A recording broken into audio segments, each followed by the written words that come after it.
Hello, everybody. Welcome to Exploring Pathfinder and Lost Omens Rulebooks. I'm here with three other members of the Paizo editorial team, and we're going to be running through the most recently released Pathfinder rulebook, as well as upcoming rulebooks and Lost Omens line hardcovers for Pathfinder 2nd Edition. I'm going to go around the virtual table here and have everybody introduce themselves. I'll start. I'm Logan Bonner. I'm the Pathfinder lead designer, and that means I kind of oversee the rules as a whole for Pathfinder 2nd Edition and do a lot of work on the rulebook line. Next up is Eleanor, if you'll take it away. Hi, I'm Eleanor Ferron. I am Luis Loza's shadow, working as a senior developer alongside of him on the Lost Omens rulebook line. And then we have Avi. Hi. Hello, I'm Avi Kool. I am lead editor, and I work on editing at a high level, as well as training and mentorship of the editing team and managing all the things the managing editor doesn't have time to do. And Mike. And I am Mike Sayre, Senior Designer here at Paizo. I lead rulebooks like Guns and Gears and the upcoming Treasure Vault, and work with the design team on new classes and all of the other stuff that falls into our purview. All right, thanks everybody. And now we're going to kind of get into the big info dump on all of the books. First off, let's start with the one that just came out toward the end of last month. Avi, do you want to tell us a little bit about Pathfinder Dark Archive? Yes. So Pathfinder Dark Archive is out right now, and it is a spooky kind of occult themed book that is structured in 8 case files. 7? Oh Lord, I really should have had that prepared before I started. But it is structured in these different case files that then each one has a different theme. And each theme correlates to an adventure. And we've got 2 classes in this book that we've talked about a lot, so I wanted to talk about the adventures instead. And first off, we have a cryptid-themed adventure called The Beach of Birchfrost, and that is going to be a little bit more complicated than just tracking down and killing a monster, because what is a cryptid? How do cryptids differ from regular monsters? You'll have to figure that out while you're trying to solve this mystery for this town that's been plagued by this mysterious beast. Another one we have in here is Shaking the Helping Hand, which is one of my favorites. It's a spy versus spy kind of adventure set in an opera house. And as you go through, you get to meet different agents of different spy factions and go through the adventure making friends with them in order to solve a mystery. We've got A Song of Making and Unmaking, which is set in Arcadia, and it is a deviant power themed adventure about set in a deep vault. We've got the adventure that I wrote. It's called Lady of the Harvest. It's a haunted house crawl, and I was inspired by the board game Betrayal when I was writing it. So it's got some interesting role-playing kind of twists that you'll get to find out very quickly when you start playing it, that it doesn't play like a normal adventure at all.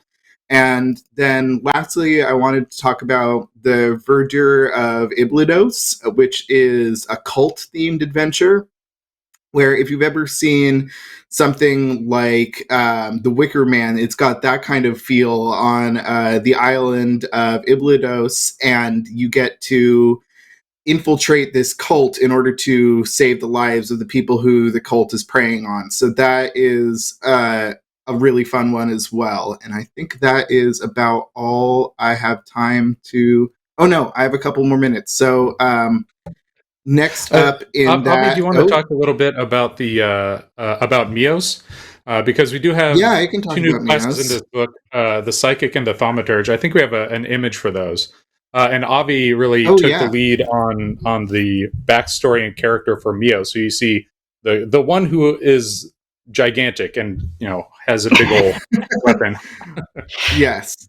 So Mios is the iconic thaumaturge. Mios is from Ustalov, which is this kind of spooky nation and has an upbringing as a kind of working class character who has stumbled into the spooky world of the Pathfinder universe by getting bit by a werewolf. We were playing that really close to the chest, but now we can talk about it. Mios has survived a werewolf bite, and that has launched them into their life as an adventurer. And the other iconic Thalion is from. Oh God, remind me where Thalion is from. Rahadum. Thank you, Rahadum. And Thalion is the iconic psychic created by Linda Zayas Palmer.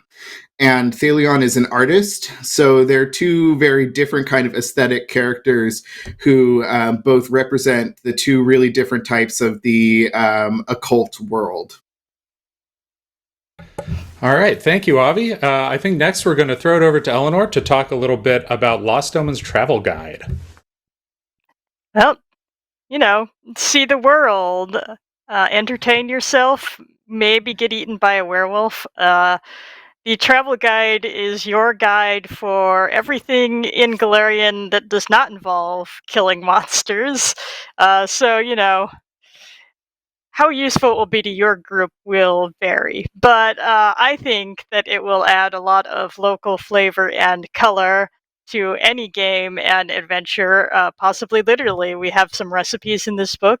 If you've ever wanted to make Thuvian spice meat pastries, we have a recipe there that. We have some cocktail recipes. We have some fashion plates for people who want to be the best dressed for the season. We have sports teams and other pastimes for if you want to play games in the tavern or if you want to root for the Absalom or the Riddleport Rollers in the Avestan Basilisk League. Basilisk is a game sort of like a cross between football and dodgeball. Whoever has the scoring ball has to wear a helmet and can't see. And if you're hit by the ball, you get frozen, and the cleric has to come and unfreeze you by tagging you. So it's basically a lot of very interesting things you can participate in, or just have an adventure during, or have an adventure doing.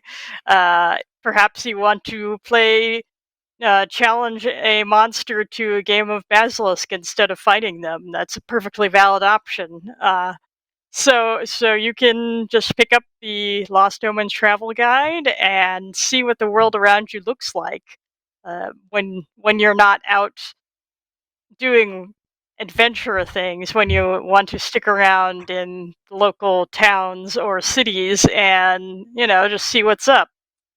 Look in the tourist brochures, see what's happening. Yeah, this book has a lot of ways to kind of add color to your world, but also I like that it has recipes and stuff so you can kind of like you can do all the stuff around adventuring and also do the stuff at your game session. And I'm sure if we Yeah, had this panel in person, we would have snacks for everybody. We would create some of those dishes. I'm just gonna say right now that if you cook one of the recipes for your GM, you get a free hero point. That's Nice. straight from the top. You don't. Nobody gets to argue it. And make sure you tweet a picture to Eleanor and to Luis so they Yeah, tweet a picture can to see it in the Paizo. wild. We'll probably all Yeah. see it. Tell us how it came out. Yeah. I think we also have one piece of interior art. I think we've got a slide of that from Travel Guide to take a nice look at before it's we. the tourism, and of course, Daji being a fox does not care. But No. go out, see the sights.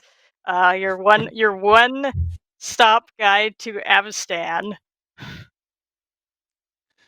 Yeah. So speaking of the Lost Omens line, now we're going to talk a little bit about an upcoming book called Impossible Lands. That's a little bit further out because Travel Guide's releasing at the end of this month. Probably. Everything's a little bit Shipping. questionable. Yeah. Shipping But yeah, peasant. there's impossible lands, and both Eleanor and Mike worked a lot on this book. So I'm going to have them give you the skinny on what impossible lands is all about. Well, in fairness, Mike worked so hard on this book that his brain sort of melted out his ears. So if he, we'll let him talk if he wants to talk, but otherwise, I can still have the memories in my head, at least mostly. But the Impossible Lands is a side of a continent where two very powerful and two very egotistical wizards got in a spat and ruined everything for everyone else forever. And if that sounds a bit too on the nose politically right now, just be aware that this has been around since the start of Pathfinder, so blame reality, not us. But eventually the war between them died down because one of them went missing and everybody came back out to rebuild, but everything is also still gross and weird. The land is blighted, magic doesn't work in a lot of places, there's weird creatures and monsters everywhere, artifacts are still lying around that could blow up at any time. But you can still go out and adventure there and try to make your mark on a world that's been kind of screwed up a lot, and that's what people do. Um, in fact, there's a relatively new nation called Alkenstar that has sprung up in the middle of this screwed up wasteland where magic blows up at random opportunities, and they have been making their mark by introducing guns to the world of Galarian. So, this book it outlines 5 nations that are all sort of uh, at odds with one another to a certain extent, more or less. And I know people are going to compare this to the Mwangi Expanse book because that's the other huge regional source book we did. Absalom just being one city. I'm gonna say straight up, it's not like the Mwangi Expanse exactly, because the Mwangi Expanse was very focused on the individual peoples.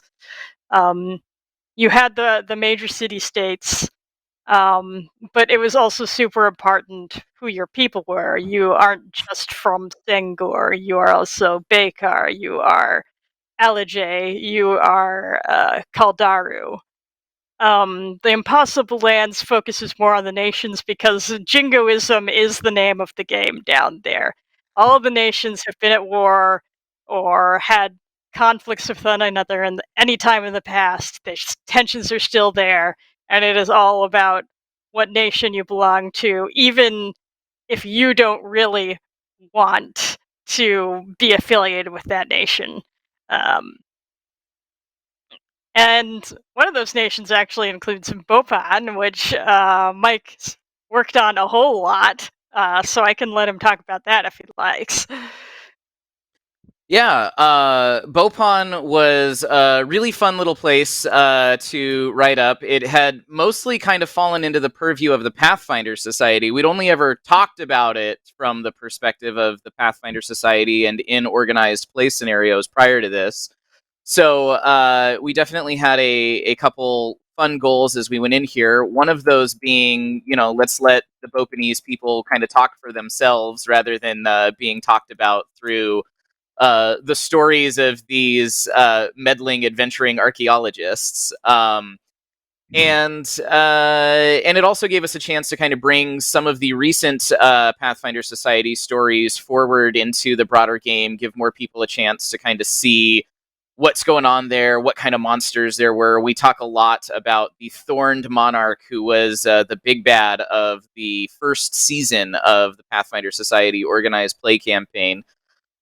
The art in here I can't take any credit for because Eleanor did all of the art orders and I was not on the receiving end drawing any of them. So everything goes to Eleanor and the art team on this one, but let me tell you, it is gorgeous. We have some absolutely beautiful NPCs and characters that are listed out in here. We also have some cool new crunch. Yes. Doesn't Geb seem like a great place to be? Don't you want to go there just from that picture? Oh yeah. I love our little skeleton friend who appears in just about every picture of Geb now. Oh, there's two little skeleton friends. There's like a skeletal monkey on that guy in the foreground. I'm not sure what that was. There's like an armless zombie with a basket tied to it. It's great. Don't you want to go there? You can go there, in fact, if you want to buy the Bloodlord's Adventure Path, which you should, and Impossible Lands to go with it. Do you want to be an Yeah. undead with a weird little skeleton monkey? Also buy Book of the Dead. Get all your Geb stuff and just create a little In just Dragon Horde 3 pile and books. sleep on it. Yeah. It's a Gabby steal. has become the most well-supported place in our campaign setting, honestly. By accident. Well, in second edition, yeah. Yeah, well, we're working on it. You know, we have some really cool new ancestries in this book that aren't necessarily in Geb so much as in Jalmaray and other stretches of the Impossible Lands. That was another one of the things I got to work on, was the new Kashrishi Ancestry, which everybody has been really excited about as, you know, like, oh, they're rhino people. I'm going to give you just a little bit of expansion on that, things that you might not have fully picked up from the art. They are not just rhino people. They are dwarf-sized, hyper-evolutionary psychic rhino people, because I wrote them and these kind of things happen. Well, some Remember, of them are our dwarves are sturdier medium. than others. They're That's like true. 3 feet tall. But also roughly 3 feet wide.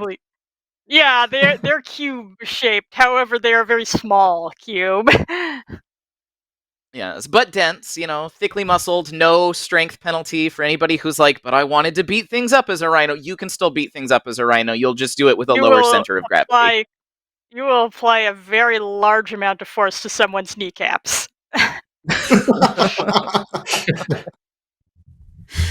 So we mentioned Bopan and Jalmaray and Geb, which are some of the Geb.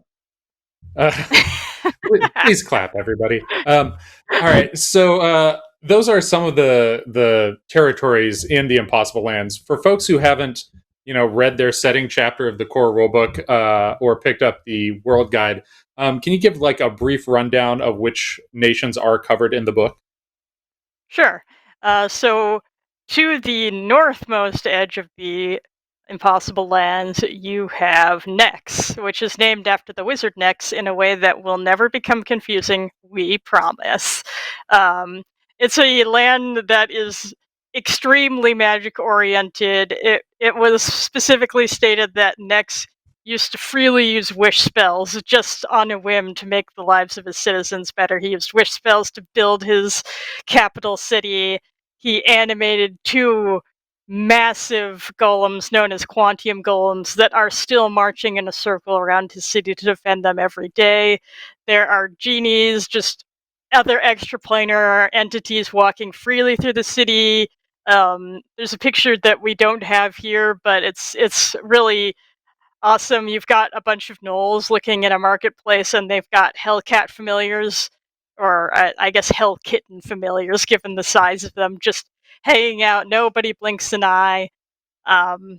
Portals are riddled throughout the city to other planes.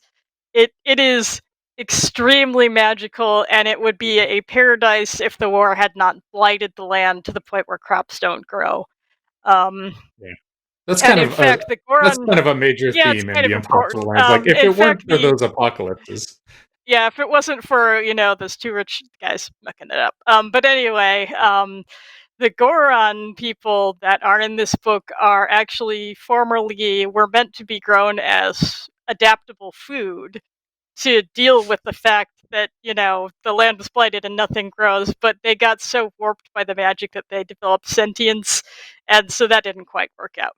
But it's okay, because they're helping with farming there now, so you win some, you lose some.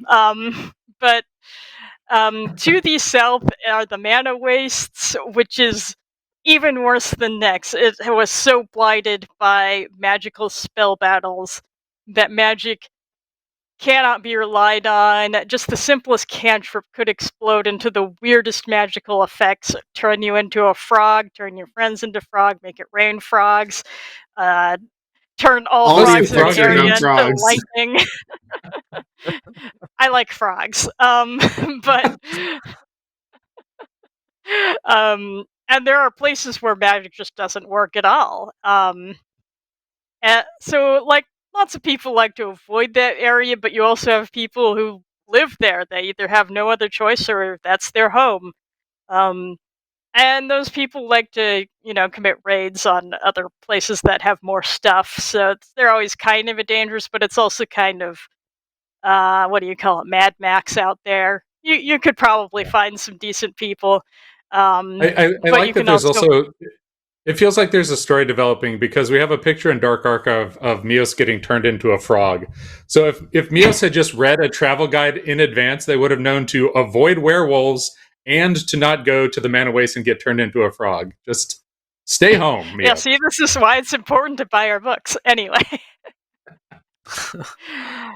um, you have in the Mana Waste, you have the nation of Alkenstar and Danganhold, which developed gunpowder and technology because magic was so unreliable. So even like the 20% chance that your cannon explodes and shears your head off is still better than the 75% chance your cantrip explodes and does the same thing.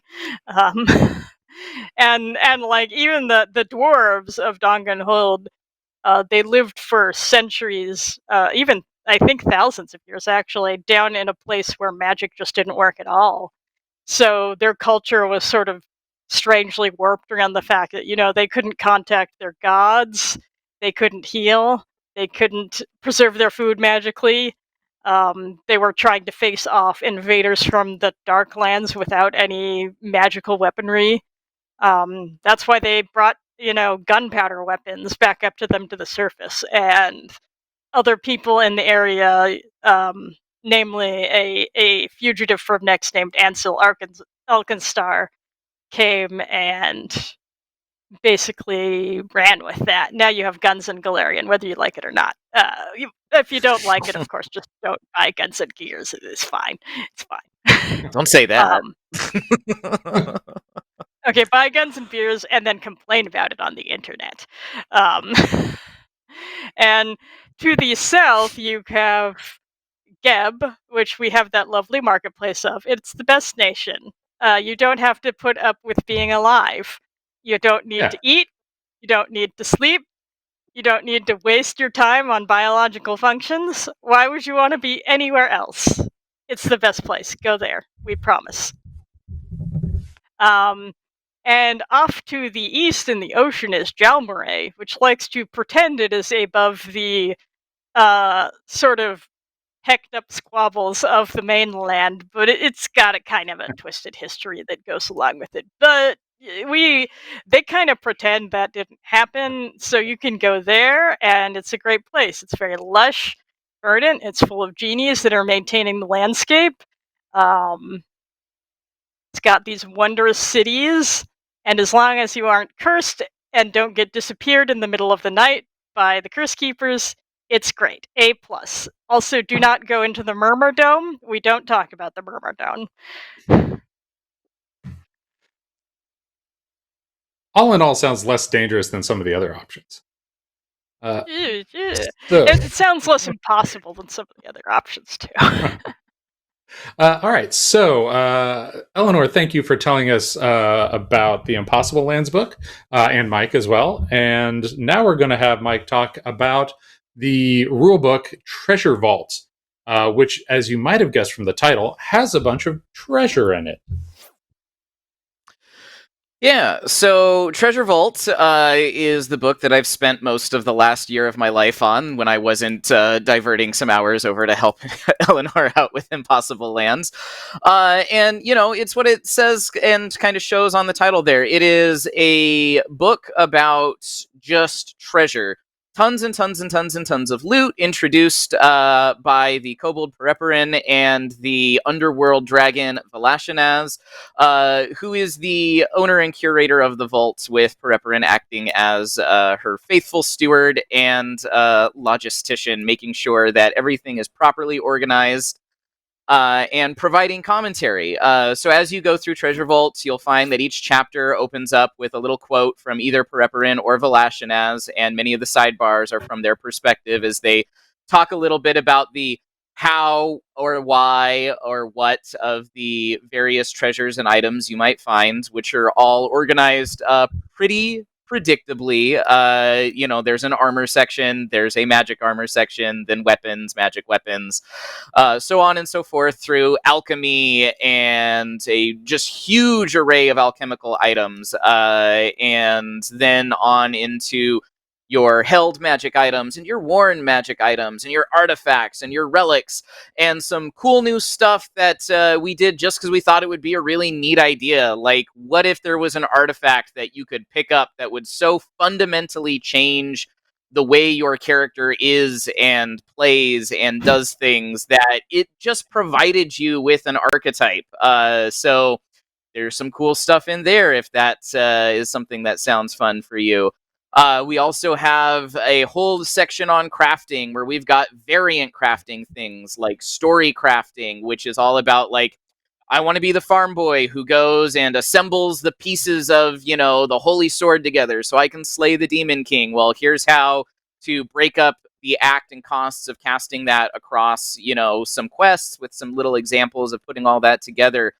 Nature crafting, where you have fey entities, where the crafting check involves kind of getting on their good side and providing them with, rare and hard to find materials, or creating gardens where you can manage the garden and it'll spit out consumables and useful things for you over time. Alternate crafting rules, which I know people are going to be real excited about, and these are everything from the very interesting to the very mundane, things like speeding up crafting, creating consumables more quickly and in more efficient batches, breaking down magic items and things that you find and repurposing them to create new magic items and things in a way that really goes beyond just, moving runes around. So just a ton of stuff there, and lots of cool and fun art to go with it. One of the new alchemical goodies that is in this book, that is an entirely new category, I think we might even have some spots that show it alongside another piece of art, a bottle and a thing. It whirled. Hopefully you see it. If not, I'm just going to keep talking. So, yeah, there we go. So, the bottle there, you notice, like, it kind of looks like there's something inside of there. Well, one of the new categories of alchemical items is bottled monstrosities. And so bottled monstrosities are basically monsters that have been alchemically shrunken down, stuffed in a bottle. And when you throw that bottle, smash it open, whatever, the monster rehydrates, reconstitutes, and then goes and does a thing for you, depending on the nature of the monster and the bottle. So I believe that picture right there is the bottled rock, where you can throw it in a rock, ROC, the giant bird, pops out, grows back into full size, picks up a couple of targets, flies them to a location of your choice, and then falls apart into dust afterwards because it's alchemy, not magic. Right next to it on that slide is one of the new martial crossbows introduced in the book. That crossbow is a capacity 4 weapon, so you don't have to, fully reload it. You can use one of those in each hand and swap over to the next bolt using the same hand that's wielding the weapon. There are a lot of kind of cool new techie weapons like this that appear in Treasure Vault, things that are fun for play styles, fun for expanding different types of play styles. But we didn't just do new techie, clockworky, fancy, fantasy type stuff. We also hit a lot of classic weapons here.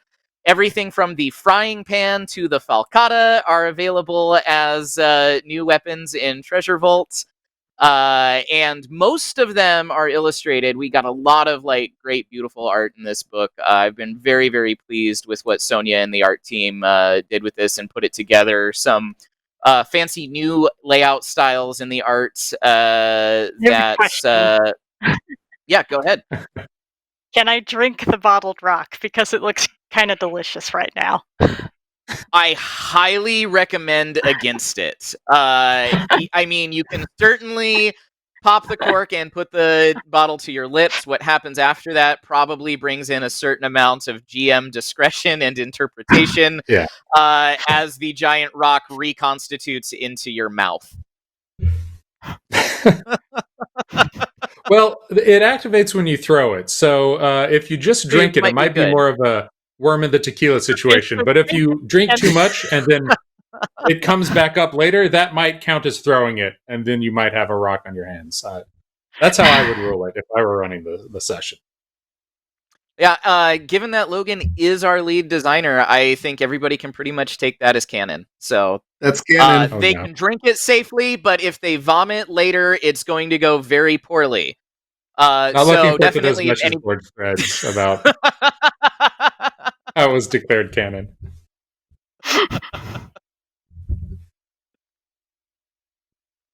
Yeah. So Mike and I have been. Mike has been working on this book for a very long time, and I worked on it what feels like forever ago. But I believe Avi is working on it right now. So Avi, do you have some favorite things you've run across as you're going through it that you'd like to quasi spoil for the folks today? Yeah, one of the things that I noticed, I just completed the armors chapter, and I noticed that Mike threw in some cool Tlingit armors, which I did not expect, so that was awesome. There are also some really fun kind of Monster Hunter style armors that you can craft by killing monsters and get the abilities from those monsters. I really love the flavor sections. They're short but sweet. You go into it thinking, okay, so this is an underworld dragon that we're dealing with, who is the main narrator and her minion. And so how is she getting all of these items? And it becomes clear very quickly and very humorously that, yes, she is eating and killing PCs, or other way around. She's killing and eating PCs and taking their gear. And that is where this horde comes from. So all of your loot is built off the bodies of dead PCs. And I just thought that was hilarious. The way that it's been handled is so tongue-in-cheek, and I think you're all going to really enjoy not just the items, but going through every chapter and reading the little narration sections. They're super fun.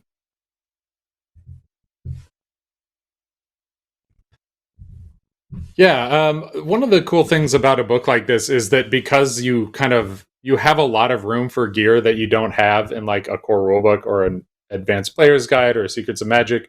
Guns and Gears is more gear focused, obviously.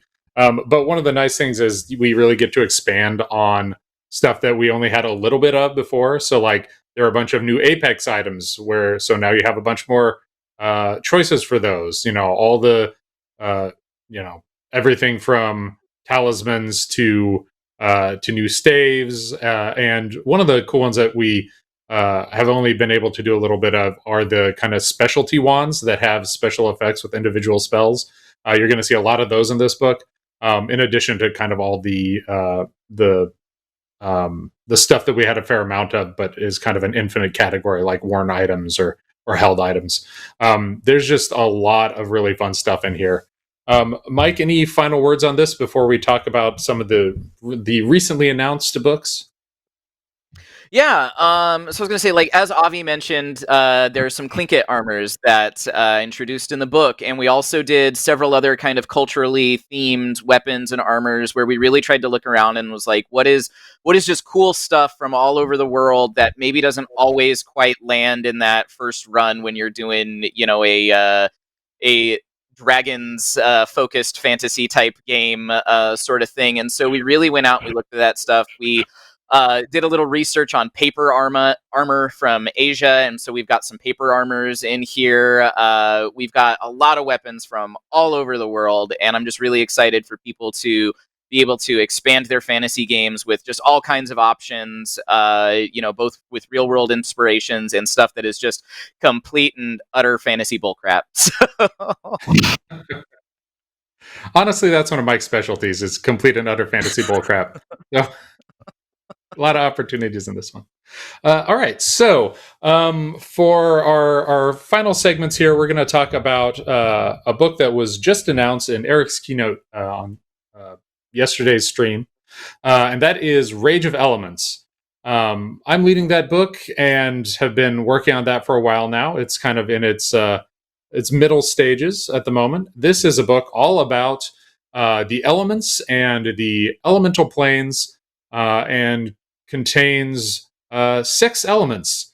In addition to the ones that we've already established and talked a lot about in second edition, air, earth, fire, and water, we are bringing in the elements of metal and wood, and even planes of metal and wood. Metal and wood are concepts that we had addressed some in first edition, but they were kind of like off to the side.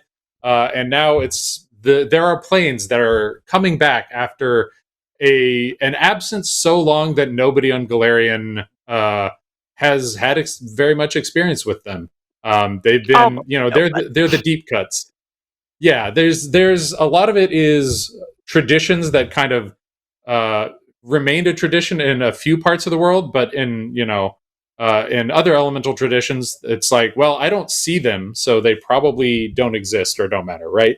And now, because of a major event in the cosmos, the 2 planes are kind of coming back into existence, or I guess they existed the whole time, but they're opening back up again, basically. And the planes of metal and wood, we've done a whole bunch of work with Kent Hamilton to figure out the visual style of them, and worked with Yvonne Sao to do some of the kind of thematic underpinning. She came in to consult with us on these. And of course, I worked with Eleanor to figure out how it all connects with the world of Galarian, and the place your characters are more likely to first encounter them, and to make sure it all kind of makes sense, and that the return of these is an event that works out in the world. Eleanor, do you want to talk a little bit about some of your favorite parts of how the elements intersect with Galarian? I mean, mostly mostly I feel like I spent my time passing you pictures of weird sea slugs and other cool elemental things. um, but we did have a fun time working out how these new planes interacted with Galarian, how they interacted with the other elemental planes, and why they were missing for so long, and why they're coming back. The answer is Yeah. blame Ragnarori, and Thank that was Ragnarok. technically the fault. That was technically the fault of the Pathfinder Society, so blame them too. Yeah. But yeah, the elemental lords, the good elemental lords of the air, water, fire, and earth planes had been captured and locked away by the evil ones, but the Pathfinder Society freed one, the elemental lord of air, who you can see a picture of in Gods and Magic. He is extremely cool looking. So as Ranjanori attempted to free his other um, elemental lords, and the fact that he was back altered the plane of air from its imbalanced state, which in turn affected the planes of wood and metal, which had been sort of squashed and closed off by the elemental imbalance. And now they're surging back into the multiverse to be seen in a more uh, broad sense. They were always there, but they were kind of like squished into irrelevance and closed off by their elemental lords who didn't want to get involved in the war. And so now, with that change, it's all surging back to how it used to be, but it's been forgotten for so long that everyone's like, "Oh God, it's this huge change." Yeah, I and think that some the people are going to whole find that exciting, and some are going to find that terrifying among no, the elementalist go back, communities. get squished back in there. Ugh. But Me, I still yeah, think water's the best. That's the way to go. these newfangled children and their wood and metal. Back in my day, those weren't real elements, and so they never were. Um, anyway, Uh, I think the whole story around this book is really interesting and exciting, and it's gonna sort of affect Galarian, but more affect the outer planes, or I guess they're the inner planes, the elemental planes. But it's happening yeah. over there, but Galarian is watching with a keen eye. Yeah, and this is, as Eleanor mentioned, this is kind of all about the cycle being restored on the elemental planes. It's been, its history is so vast that the lifespan of mortals is a blip on on the time frame of the elemental planes, and so this is kind of like an interval where everything was kind of screwed up and outside of its natural state, and it's a big deal that everything's returning. And we've got, as I mentioned, Kent Hamilton was doing a bunch of concept art, and I know that Eric showed off the plane of wood during his keynote, but here's the plane of metal, some of the concept art for that. And you can see that it is not a plane of machines. It is a plane of elemental metal, and that means a bunch of weird metal and magnetic and electrical phenomena. It means creatures made of clouds of rust and sheets of metal that kind of move around this kind of slowly decaying landscape. One of the themes of this plane is kind of decay over time.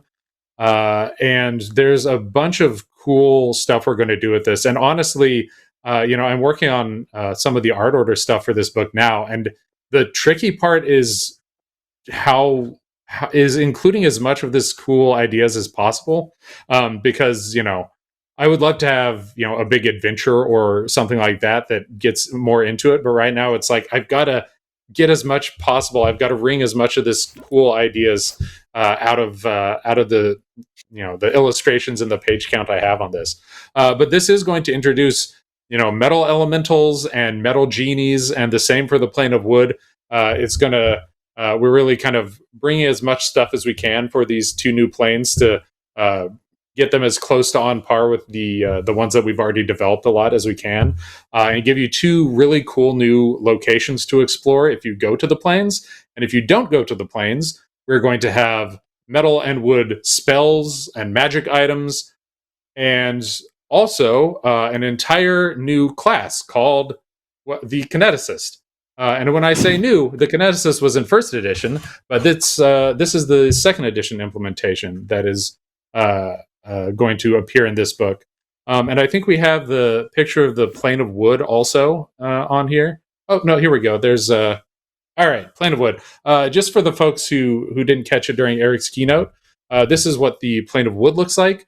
And we wanted to differentiate it from stuff like the First World, which is kind of this lush, verdant place, but it's also a place of fey magic and chaos. And the plane of wood is more about like the orderly, the garden. It's all about giant scale and creativity, and you can see that like these elementals kind of look like they're carved out of wood. So it's got a really different feel from that fey First World kind of vibe. So this is another place that I think people are going to have a lot of fun exploring. All right, and then the Kineticist, as I was mentioning, you are going to be able to play as of Monday, because the Kineticist playtest is going to begin, and it has just the initial 4 elements in the playtest. There are a few reasons for that, but the main one is that the new planes require a lot of context and extra added stuff that we didn't really have space for in the playtest. We don't really have space in the document for what's already in there. Mike and Avi can both attest to the size of this playtest. It's a pretty big document as far as playtests go, because we're really trying something kind of different with it. It's not really using a whole lot of, take the fireball spell. It's kind of doing its own take on each of these elements. I think people are going to really have a fun time with this class. They're going to see it kind of somebody using magic who's not really casting spells from spell slots. And I think that that is going to be a cool and different style. And as always with our playtests, if you haven't done one before, this is a playtest. It's not just a preview. So we are going to have a survey that will collect people's experiences if they have a chance to play. If they don't have a chance to play, they can still offer their impressions of it from a read. And we assess that data just as we have with our previous classes, and make cool changes for the final version. Mike, do you have some thoughts on the Kineticist that you'd like to share? I will say I thought one of the coolest things with the Kineticist was kind of how we started this process. Because as the design team, we actually had a little bit of a moment where we could all sit down and be like, hey, what do we all think the Kineticist is? And everybody had some shared ideas, some divergent ideas. And so Logan, Jason, James, and I all made a 5th level character that was like, this is what I think a kineticist should be. And then we recruited a couple of our friends from the editing department and sat down, and Jason ran a game. And so we got to play all of these different ideas of what we thought a kineticist was, how it should act at the table, and kind of see it all in action and side by side. And then Logan kind of took that and got the very best ideas from everybody, carved out the stuff that maybe wasn't as good or didn't flow as well, and created this entirely new class out of those concepts that is one of the most exciting things I've ever seen going into a playtest here. I'm really looking forward to it. I love how big it is. I love how robust every one of the elements is. This playtest is enormous, very well supported. I'm really excited to see what people are going to think once they get their hands on it. Yeah, I think one of the challenges of this playtest was getting enough in there that people could try out different builds, because like 4 elements each need their own kind of stack of stuff. And when you get the document, you'll see like here are the air abilities and here are the fire abilities and so on.